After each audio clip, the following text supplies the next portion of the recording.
ठीक है। चैप्टर का नाम त्रिभुज, चैप्टर का नाम त्रिभुज है और पढ़ने को सब कुछ मिलेगा, है ना।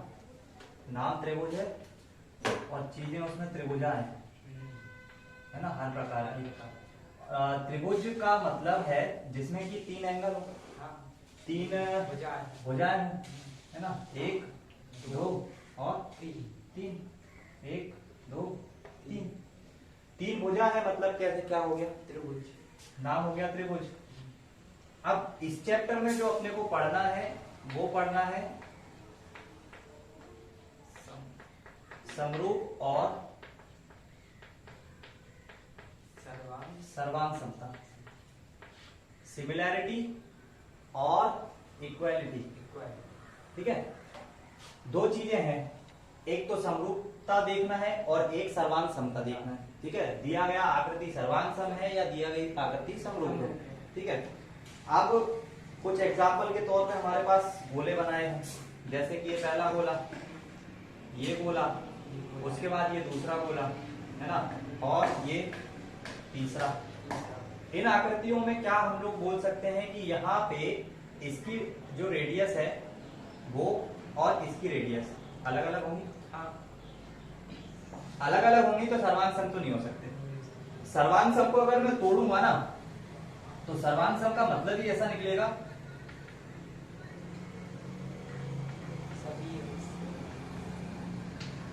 है ना। सर्वांग सम को अगर मैं रियल में थोड़ा सा क्लैरिफाई करके दिखाऊं कि सर्वांग समता, इसका मतलब सभी समान, और समरूप का मतलब समान आकार। समरूप का मतलब क्या, समान आकार, और समान आकार भी कैसा, एक अनुपात में, एक अनुपात में। समान आकार तो हो लेकिन कैसा हो, एक अनुपात में हो। एक अनुपात से मतलब इसकी रेडियस अगर मान लो 2 सेंटीमीटर है तो फिर इसकी 4 होनी चाहिए, और जैसे इसकी 4 है तो इसकी 2 होनी चाहिए। मतलब इन दोनों के बीच जो हमेशा अनुपात है ना वो या तो 1:1 है या 1:2 है। मतलब ये जो अनुपात है ना ये किसी ना किसी नंबर का उसमें मल्टीप्लाई होना चाहिए। जैसे कि ये 4 लिया है तो यहाँ पे ये 2 है, तो 2 का मल्टीपल कौन है, तो एक ऐसा नंबर हो जो कि मल्टीप्लाई करने पे वापस से यही नंबर दे दे, तो समरूप कहेंगे उसको। समरूप इसलिए कहेंगे कि सिर्फ एक अनुपात का ही अंतर है, ठीक है। तो हमने क्या करना है, अगर हमें समरूपता देखना है तो उसका मतलब है आकार कैसा होना चाहिए, समान होना चाहिए। इसका मतलब आकार तो समान होना चाहिए, और एक अगर आकार मान लो समान नहीं भी है तो एक अनुपात में समान होना चाहिए, है ना। जैसे कि दूसरी बात, समरूपता के लिए हम लोग अभी डेफिनेशन लिखेंगे, आकार तो समान होना चाहिए, साथ के साथ ये जो उसके सापेक्ष एंगल है, जैसे कि ये ए है, मान लो अगर इसको ए मान रहे हो तो इसका भी जो ए होगा उसका भी एंगल कैसा होना चाहिए, समान ही होना चाहिए। समरूपता में ये कंडीशन है कि एंगल तो समान होने ही चाहिए और जो भुजाएं हैं वो किसी एक अनुपात में होनी चाहिए, है ना, तो ये समरूपता होगी। और सर्वांग समता का मतलब है कि पूरा का पूरा जो चित्र है उसमें कुछ भी चीज अलग नहीं होनी चाहिए, पूरी चीज कैसी होनी चाहिए, समान होनी चाहिए। अगर इसकी ये वाली भुजा 3 है तो ये भी 3 इसकी भी होनी चाहिए, ये वाला एंगल 90 है तो ये भी 90 ही होना चाहिए, तभी दोनों में क्या आएगी, समानता, सर्वांग समता आएगी। और समरूपता के लिए तो कोई भी एक अनुपात होना चाहिए और उसके साथ साथ एंगल भी समान होना चाहिए, ठीक है। अब ट्रायंगल की बात कर लेते हैं। ट्रायंगल अगर मैंने ये बना दिया है ना, तो ट्रायंगल में जो एक समबाहु त्रिभुज होता है, समबाहु त्रिभुज में हमें ये चीज पता है कि उसकी तीनों भुजाएं क्या होती है, बराबर होती है, और तीनों भुजाएं बराबर होती है तो तीनों एंगल भी बराबर होते हैं, ठीक है। अब अगर मान लो अपने पास दो समबाहु त्रिभुज है, दो समबाहु त्रिभुज है और अगर दोनों में उनकी भुजाएं बराबर हैं तो स्वाभाविक सी बात है एंगल तो बराबर हो ही जाएंगे, तो सर्वांग समता हो जाएगी। एक सर्वांग सम आकृति जो होती है वो समरूप हो सकती है, इसको देख के बताओ। एक सर्वांग सम जो आकृति होगी वो समरूप होगी, लेकिन एक समरूप आकृति सर्वांग सम होगी क्या, नहीं हो सकती, क्योंकि हमारे लिए समरूपता के लिए एंगल का बराबर होना जरूरी है और भुजाओं का एक अनुपात में होना जरूरी है। अब ये जरूरी नहीं कि वो भुजाएं अनुपात में ही हो सकता है वो बराबर भी हो, तो उस कंडीशन पर वो समरूप तो होगा, उसके साथ साथ सर्वांग भी हो सकता है। हर सर्वांग आकृति समरूप होगी, लेकिन हर समरूप आकृति सर्वांग हो ये जरूरी नहीं है ना। तो अब हम लोग सबसे पहले किसकी डेफिनेशन लिखेंगे? समरूप की। पता तो हो एक्चुअली में समरूपता के लिए देखना क्या क्या है किसी चित्र में। अब कुछ एग्जांपल्स इसमें बुक में जैसे लिखे हुए हैं, जैसे ये चित्र बनाया हुआ है, तो उस चित्र में क्या इतना समझ नहीं आ रहा, वो फोटो का थोड़ा सा एग्जांपल दे रखा है 55 mm और 33-35 mm। वो लिखने का मतलब क्या है कि मान लो 45 और 55 mm में अगर हम देखेंगे तो हमें एक रेशो नहीं मिलेगा, है ना, एक ऐसा रेशो नहीं मिलेगा जो एक पर्टिकुलर अनुपात में चल रहा हो, है ना। इसलिए वहां पे जो है त्रिभुज, जैसे ये दे रखा है चित्र, है ना, तो ये चित्र क्या है, दिख तो समान ही है, तो बोल सकते हैं कि एक ही आकृति को 2-3 बार बनाया गया है, बस छोटा कर करके। एंगल तो सेम है, लेकिन ये जो छोटे हो रहे हैं इनका भुजाओं का अनुपात सेम नहीं है, इसकी वजह से ये क्या है, समरूप नहीं है। अब हालांकि दिखने में तो नहीं लग रहा कि समरूप नहीं होगा, हालांकि हो सकता है ये तो 4 का हो, ये 2 का हो, ये 1 का है, तो हो जाए एक पूरे अनुपात में हो जाए, लेकिन फिर भी नहीं बोला है उसने। और एग्जाम्पल के तौर पर उसने बताया 35 mm 45 mm का फोटो है, कोई फोटोग्राफर बनाएगा तो फिर कम हाइट करके बनाएगा, तो वो अपने हिसाब से उन्होंने समझा रखा है। अपने लिए जो यहाँ पे क्वेश्चन है कि एक वर्ग और एक गोला, एक वर्ग और एक गोला कभी समरूप हो सकते हैं क्या? नहीं हो सकते। सर्वांग एक वर्ग और एक त्रिभुज नहीं हो सकते, एक त्रिभुज और एक गोला नहीं हो सकते, ये इनमें कंडीशन लगी नहीं सकती है ना, ना तो इनमें लगेगी, ना इसमें लगेगी, और ना इसमें मतलब लगी नहीं सकती, क्योंकि एक के पास भुजाओं की संख्या ज्यादा है, एक के पास कम है, एक के पास भुजा ही नहीं है। तो ऐसे में क्या इसमें सर्वांग लगाओगे, क्या समरूपता लगाओगे? किसी की रेडियस को किसी की भुजा से थोड़ी कंपेयर करोगे, है ना। तो इन तीनों का आपस में कोई रिलेशन नहीं हो सकता, इनका आपस में खुद की समान आकृति से ही कंपेयर हो सकता है। ये अगर वर्ग है तो एक दूसरा भी वर्ग होना चाहिए, ये अगर वर्ग है तो दूसरा अगर मान लो आयत है तो उनकी भुजाओं का जो अनुपात है वो समान होना चाहिए, और उनके भुजाओं के बीच बनने वाला जो कोण है वो समान होना चाहिए। तो इसको समझने के लिए हमको दी गई है कुछ परिभाषाएं, जैसे कि एक तो एक घर की छत पे अपन ने क्या, घर की छत पे क्या किया, एक लाइट लगाया, लाइट लगाने के बाद अपन ने एक कार्डबोर्ड को काट लिया चौकोर, है ना, और फिर उसको लाइट के सामने रख दिया, तो नीचे परछाई बनेगी। परछाई जो बनेगी वो इस परछाई की समरूप होगी, इसलिए होगी कि इसी का कुछ अनुपात टूट के नीचे बन रहा होगा, और जो एंगल यहाँ पे बन रहे होंगे वही एंगल कहाँ बनेंगे, तो ये इनमें समरूपता होगी। सर्वांग समता इसलिए नहीं होगी कि एक की भुजा दूसरे की भुजा से क्या होगी, हमेशा परछाई हमेशा हल्की सी बड़ी बनती है ना, तो लाइट की जो परछाई बनेगी वो हमेशा हल्की सी बड़ी बनेगी, तो उस हिसाब से वो सर्वांग सम तो नहीं होंगे, लेकिन समरूप तो हो जाएंगे, है ना। अब हमारे पास कुछ एग्जांपल्स हैं, है ना, उनको मैं लिख के दिखाता हूँ कि समरूपता और इनकी फिर डेफिनेशन भी लिख लेना, है ना, समरूपता सर्वांग सम की डेफिनेशन दो ही है, दोनों की डेफिनेशन लिख लेना, काम खत्म हो जाए। चित्र जैसे एक बनाया हुआ है, इसमें 2.4 ये वाली भुजा है, और इसको बनाया है नीचे की तरफ, फिर एक छोटा सा, और फिर इसको यहाँ पे ये 100 डिग्री है, ये वाला एंगल 70 है, ये वाला एंगल 85, नाम है A, B, C और D, और ये वाला एंगल है 105, ये 2.1 सेंटीमीटर है, ये 2.5 सेंटीमीटर है, ये 1.5 सेंटीमीटर। फिर एक दूसरा चित्र हमें दिया गया है ना,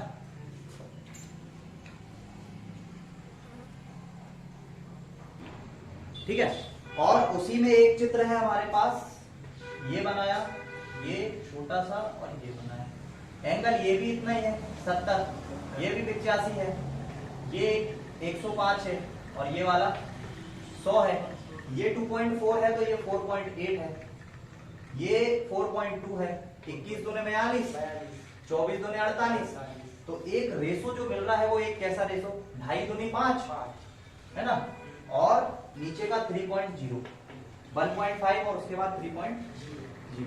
तो यहाँ पे पूरे के पूरे अगर इस पूरे चित्र को देखा जाए तो एंगल समान मिल गए, और समरूपता इसलिए बोलेंगे, इसको सर्वांग सम नहीं बोलेंगे। क्यों नहीं बोलेंगे सर्वांग सम? कि साइज समान, भुजा भुजा बराबर नहीं, भुजा अगर बराबर होती तो सर्वांग सम हो जाता, और नहीं बराबर है तो समरूप हो जाता। समरूप हो गया, क्यों समरूप हो गया? क्योंकि भुजा एक अनुपात में है, एक अनुपात में, और एंगल सारे बराबर है। तो इसका नाम हम दे सकते हैं PQRS, है ना। तो जो ABC है, ABCD और PQRS कैसे होंगे? समरूप है। तो अब कॉपी में त्रिभुज नाम डाल दिया अध्याय का,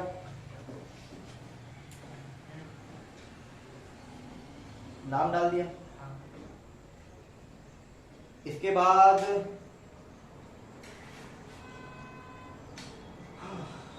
यार इसमें डेफिनेशन कहाँ पे है इसकी? जो सबसे शुरू में समरूप है कि हाँ बस समरूप आकृति नहीं, ये डेफिनेशन थोड़ी है यार। सर्वांश आकार अपने हिसाब से तो ये वाली ठीक है। चलो मेरे से लिख लो, मैं समरूप पहले हेडिंग कर ले। समरूप, समरूप के लिए क्या लिखेगा? समरूप के लिए लिखेगा पहली बात कि कोण बराबर होने चाहिए, दी गई आकृतियों के कोण बराबर हो। और दूसरी चीज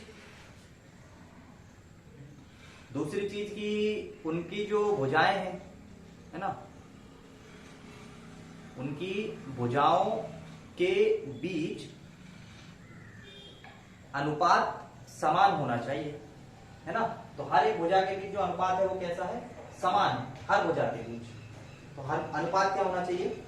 समान होना चाहिए। इसके बाद चित्र अगर चाहे तो ये वाला बना सकता है, तो इसके लिए जगह छोड़ के अभी चित्र बना लेना, है ना। उसके नीचे सर्वांग सम लिख ले,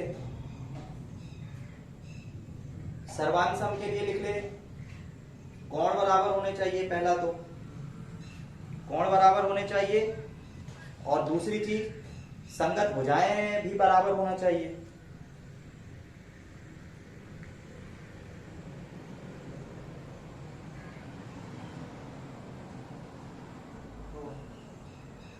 है ना। तो सर्वांग सम के लिए अपने पास जो चित्र है यहाँ पे अभी तो कोई भी नहीं है।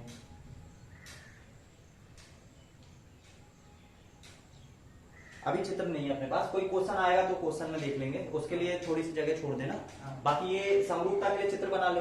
कुछ और एग्जांपल में तेरे को दिखा रहा हूँ, उनको देख के बताना कि वो क्या होंगे, है ना। और फिर प्रश्नावली पे आते हैं। प्रश्नावली पे आने के बाद अगर कहीं मिलेगा कोई क्वेश्चन तो फिर सर्वांग सम वाली जगह पे बना लेंगे, ठीक।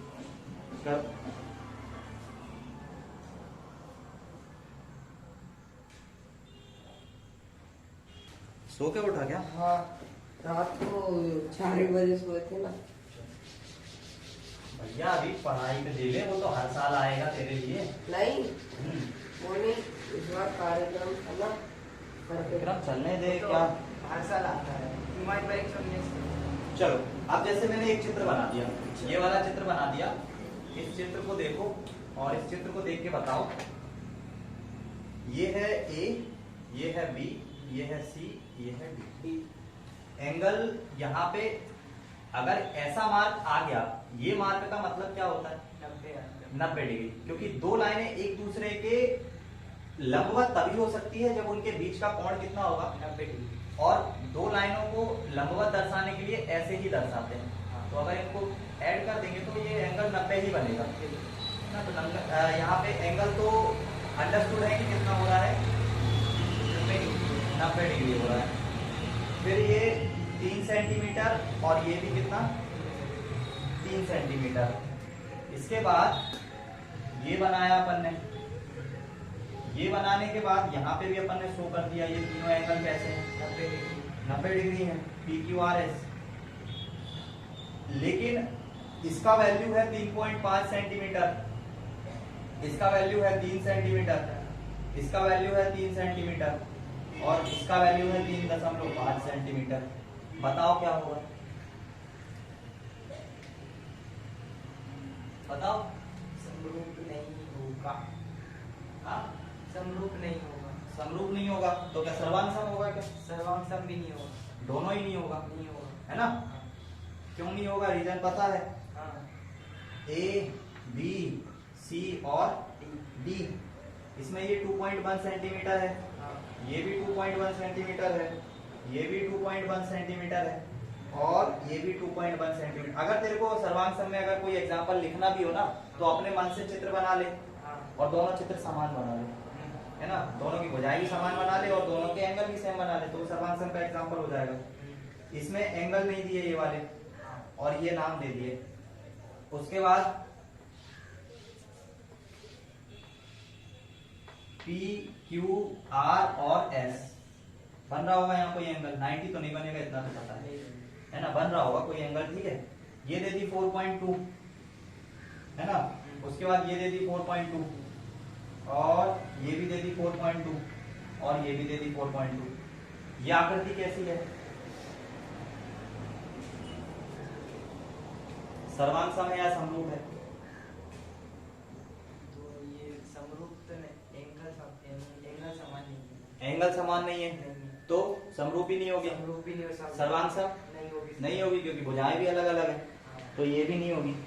समझ गए? हाँ। अब कोई दिक्कत आएगी? नहीं। नहीं आएगी ना। समझ।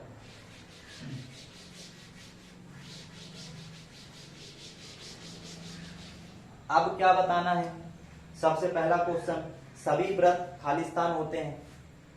सभी व्रत समरूप। समरूप, अरे सही बात है ना, समरूप। सर्वांग सम इसलिए नहीं हो सकते क्योंकि उनका रेडियस अलग अलग हो गया ना, हाँ। और रेडियस अलग अलग हो गया मतलब चित्र ही अलग हो गया। अलग हो गया। हमें सर्वांग सम के लिए क्या चाहिए, सभी चीजें बराबर समान चाहिए। समान। सभी चीजें समान हो सकती है क्या? नहीं। नहीं। लेकिन रेडियस जो है वो एक ऐसी चीज है जो यहाँ पे मान लो अगर 1 सेंटीमीटर है तो दूसरे वाले उसकी वृद्धि कितनी हो जाएगी, तो एक समान अनुपात में हो सकती है, हो सकती है ना। इसलिए हम उसको क्या बोल सकते हैं, समरूप। समरूप बोल सकते हैं। अब अभी तो हम फिलहाल अपने हिसाब से आंसर दे रहे हैं, लेकिन आंसर शीट में भी एक बार देख लेंगे। हाँ। सभी वर्ग, सभी जो वर्ग होंगे वो कैसे होंगे, सभी वर्ग भी समरूप होंगे। समरूप होंगे। सर्वांग सम नहीं हो सकते, नहीं हो सकते। क्योंकि मान लो कि किसी के एंगल तो सबके समान रहेंगे। वर्ग बना रहे हो तो वर्ग के लिए एंगल तो सबके समान बनाओगे, लेकिन क्या उनकी भुजाएं बराबर हो सकती है क्या? हो सकता है किसी की भुजा बराबर हो, किसी की भुजा अलग हो, तो ये बोल सकते हैं कि एक अनुपात में हो सकती है, तो इसलिए उसको भी हम लोग क्या बोल देंगे, समरूप बोल देंगे। वर्ग इस टाइप का ही होता है ना जिसमें चारों भुजाएं समान होती हैं। सभी खालिस्तान त्रिभुज समरूप होते हैं, सभी खालिस्तान त्रिभुज समरूप होते हैं। समद्विबाहु या समबाहु?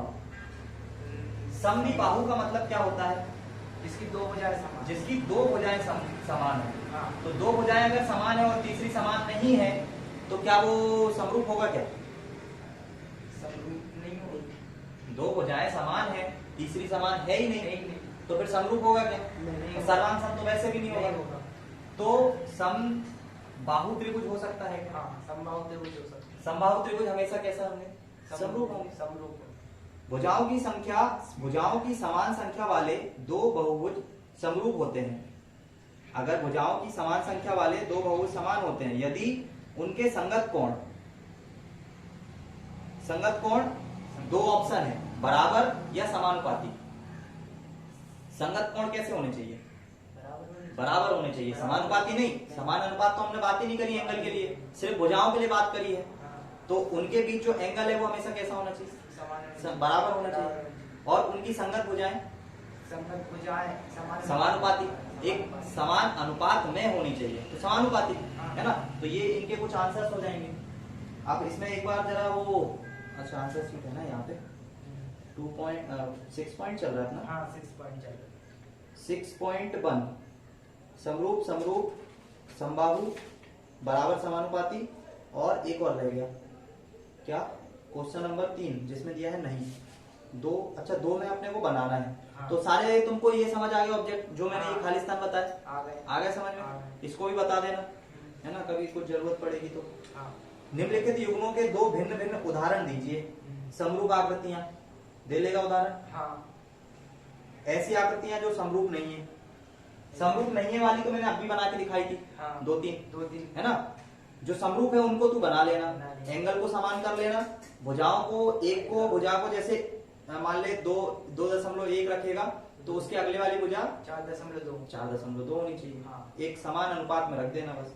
ठीक है, बताइए कि निम्नलिखित चतुर्भुज समरूप है या नहीं। समरूप है या नहीं। सर्वांग सम के कोई कमेंट नहीं करना, सिर्फ समरूप। तो देख के बताओ समरूप है या नहीं।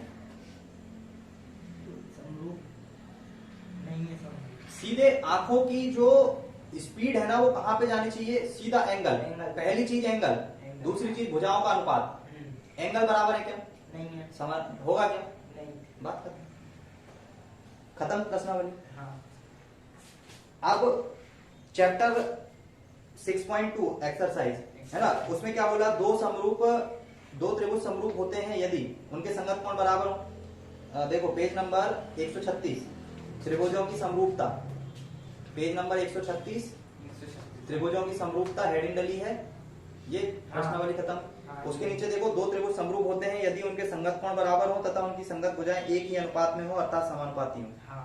लिखिए, ये चीज हमने पढ़ ली। पढ़ ली है। अब हमारे पास एक चित्र है त्रिभुज का।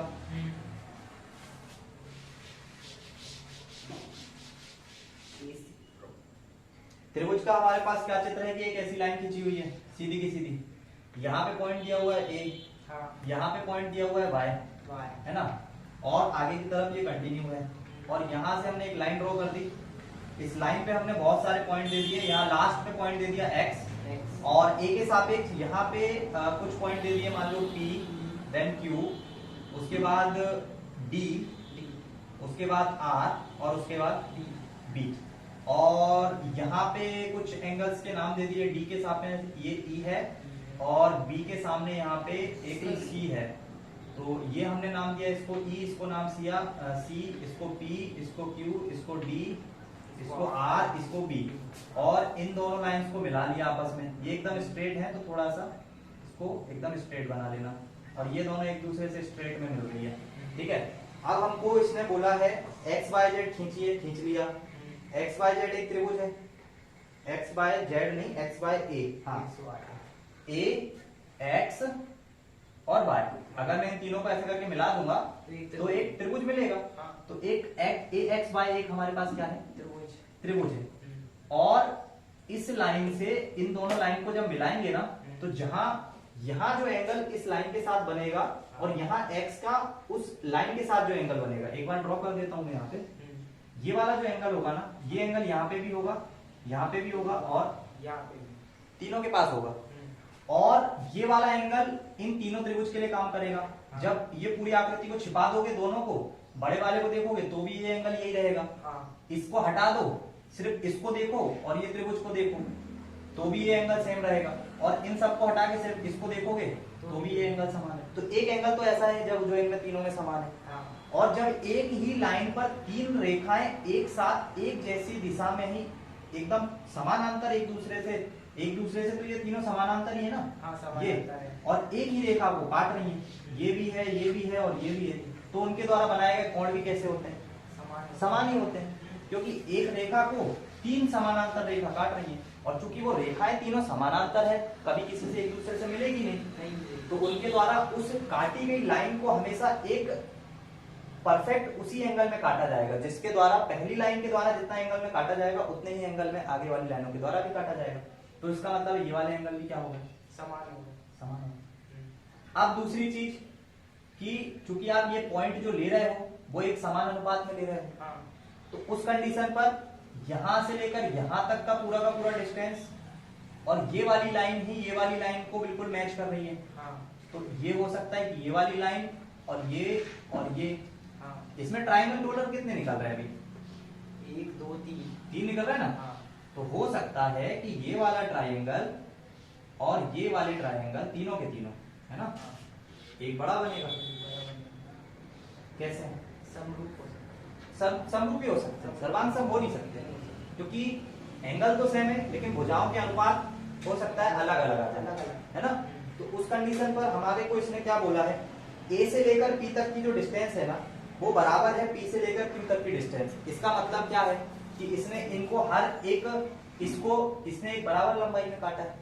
इसने ये बोल दिया AP बराबर है किसके, और ये PQ बराबर है किसके, और ये QD बराबर है, दिया इसका मतलब है इसने जो जितने भी ये पॉइंट काटे हैं ये सारे एक अनुपात में काटे हैं।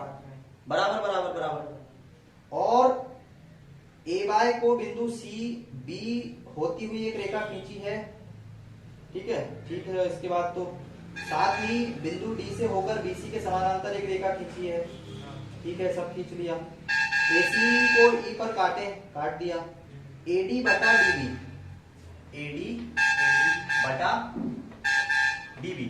अब देख लो AD कहां पर है, A से लेकर ये D और D से लेकर B, D से लेकर, क्या ये दोनों समान नहीं होंगे क्या? A से लेकर D, अगर मान लो ये एक है, ये भी एक होगा और ये भी एक होगा, और D से लेकर B ये एक है तो ये भी कितना होगा? एक होगा। A से लेकर D तो होगा 3 और D से लेकर B तक होगा 2 अनुपात, हाँ, 3:2। ठीक है, 3 अनुपात 2। 2। हाँ। ऐसे ही अगर मैं बोलूं कि AE बटा E और C, तो A से लेकर E तक, ये वाला जो पॉइंट E बनाया है ये इसके 2 के बराबर बनाया है ना? A से लेकर E तक जो है 3 के बराबर, मतलब A से D तक की जो डिस्टेंस है ना वो पूरी की पूरी डिस्टेंस यहाँ पे A से लेकर कितने तक है, इसलिए AE बटा 3, AE का वैल्यू 3 और E से लेकर C तक का जो वैल्यू है वो काटा गया है सिर्फ 2 पार्ट में, तो वो 3 अनुपात 2। तो हम लोग ये बोल सकते हैं कि A से लेकर D अपॉन D से लेकर B ये बराबर होगा A से लेकर E बटा E से लेकर C। मतलब ऊपर अगर 3 अनुपात तक की वैल्यू ली है तो यहाँ पे भी ऊपर 3 अनुपात तक की वैल्यू ली है, और नीचे से अगर 2 अनुपात तक की वैल्यू ली है तो इसमें भी हमने 2 अनुपात तक की वैल्यू ली है। अब ये अभी फिलहाल तुमको ट्राइंगल क्या है थोड़ा टेढ़ा दिख रहा है, अभी जब हम लोग ट्राइंगल बनाएंगे तो कुछ ऐसा बनाएंगे, तब यहाँ क्लियर दिखेगा कि ये पूरा का पूरा एक ट्राइंगल है और ये बड़ा वाला एक दूसरा है। ये वाला एंगल बराबर होंगे, ये वाला एंगल बराबर होंगे, ये वाली भुजा और ये वाली भुजा एक अनुपात में होगी, ये वाली भुजा अनुपात में होगी, और ये भुजा और ये भुजा का अनुपात जो है ये अगर 1 है तो ये कैसी है 2। तो वहां पे क्लियर समझ आएगी ये चीज। अब वो ट्राइंगल थोड़ा सा टेढ़ा है तो अभी इतना नहीं समझ आ रहा, लेकिन इतना समझ गए कि एक समरूप त्रिभुज में अगर किसी एक भुजा को 3 अनुपात तक चलाया है तो उसके उस तरफ वाली भुजा को भी कहां तक लेंगे, 3 अनुपात तक चला के ले लेंगे, है ना? और उसके सापेक्ष ये नीचे वाली वैल्यू ले सकते थे ED के बटे में किसको, CV को, क्योंकि वो भी एक समान अनुपात में रहती है। हाँ। तो अब हम लोगों को कुछ नहीं करना, अब हम लोगों को इसमें प्रॉपर्टीज देखना चलना है। सबसे पहली प्रमेय कौन सी वाली, 6.1, यदि किसी त्रिभुज की एक भुजा के समांतर अन्य 2 भुजाओं को भिन्न भिन्न बिंदुओं पर प्रतिच्छेद करने के लिए एक रेखा खींची जाए तो अन्य 2 भुजाएं एक ही अनुपात में विभाजित। तो अब ये प्रमेय लिखो कॉपी में, क्योंकि लिखोगे तभी याद रहेगी। हाँ। आगे भी कभी, जैसे अभी तो फिलहाल मैं बता रहा हूँ तो ब्लैक बोर्ड पे देख के हाँ कर दोगे, लेकिन बाद में भी तो याद रहनी चाहिए ना, तो उसके लिए प्रमेय को लिखो। प्रमेय नंबर 1 लिखो। प्रमेय 1, यदि किसी त्रिभुज की, ये कहां से लिखना स्टार्ट कर दे रहा है, ये तू कहां से लिख रहा है, जहां पे छोड़ा था वहीं से हाँ, वो कि जगह छोड़ के, वहीं से फिर इसमें अभी कुछ और भी तो लिखवाया है मैंने थोड़ा बहुत। चलो अब देख लेना, तो अपने हिसाब से लिख लेना। यदि किसी त्रिभुज की एक भुजा, यदि किसी त्रिभुज की एक भुजा के समांतर अन्य 2 भुजाओं को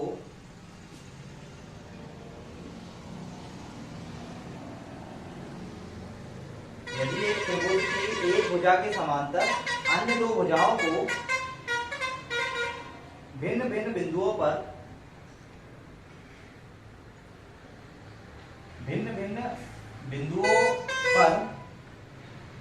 प्रतिच्छेद करने के लिए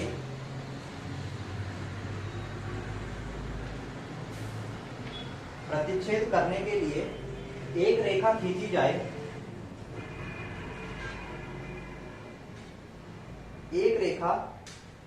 जाए, तो ये अन्य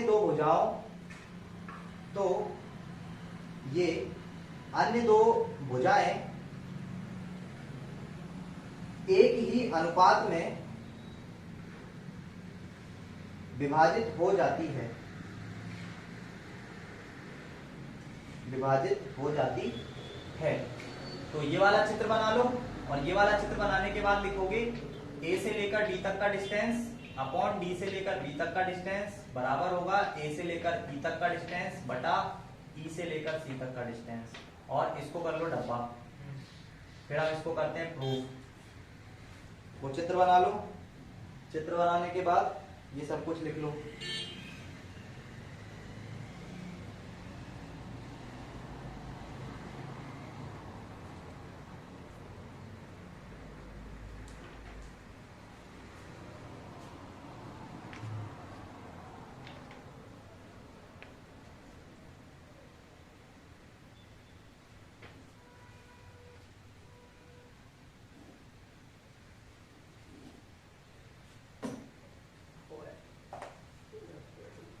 हो गया? वीडियो नहीं बन रही। कॉल वॉल आ गया क्या? नहीं, बैटरी नहीं, बैटरी पे उससे वीडियो चलता रहता है।